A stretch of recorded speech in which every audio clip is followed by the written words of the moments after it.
Model number 2, let me just say that my complete goal for model number 2 is about field experience for my students. It's very, very selfish.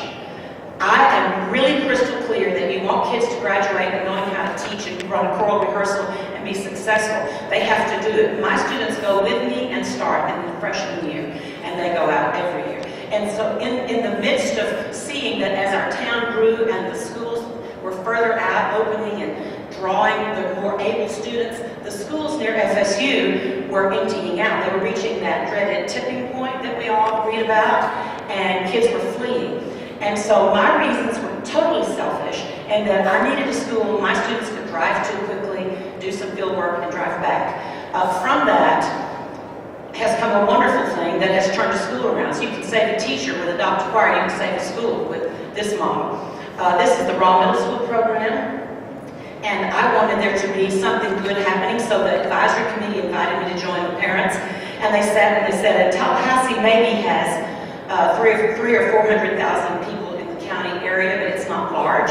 And they were going to have an performing arts school that would be a magnet, and they would attract all the magnets, kids, and all the talent, blah, blah, blah, blah. And so I said, that's just so lovely, but I'll be leaving now because I spend my day teaching children that you have to take everyone. You don't have to take everyone in your top choir, but you have to take everyone, and you have to know how to teach everyone.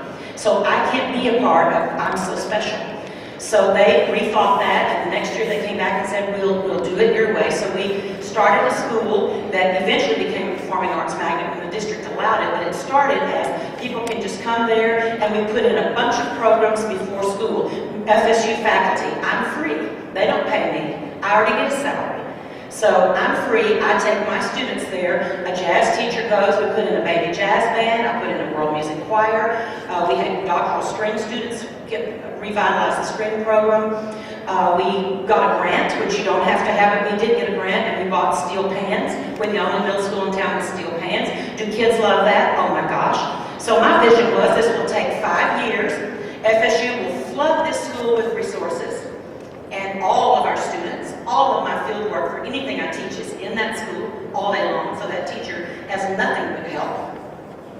And then after we get enough numbers, the school district will need to hire another music teacher, and we'll dump everything into the day. And then here we'll have this wonderful, highly trained school near campus that our kids can go to. So I was committed to that. My one error was it took 10 years instead of 5 years, but there is now a teacher, extra teacher. So there are 4.5 music teachers, and they have 4 classes of steel pans, they have 3 levels of orchestra, they have 3 levels of guitar that they didn't have. They have all kinds of, we bought chimes for the children in special education that have to be in a self-contained classroom because they're not capable of mainstream or inclusion, severe situations.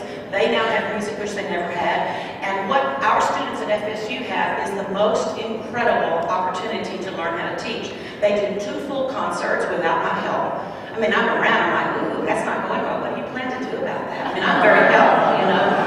But they have, and I'm also going to say we have fabulous doctoral students who go, well, if you'll see me today, I have some suggestions. So they do get help. But it's that authentic learning. And they give 2 full performances, including a choreographed ending. We're doing YMCA on April 7th as our big closer.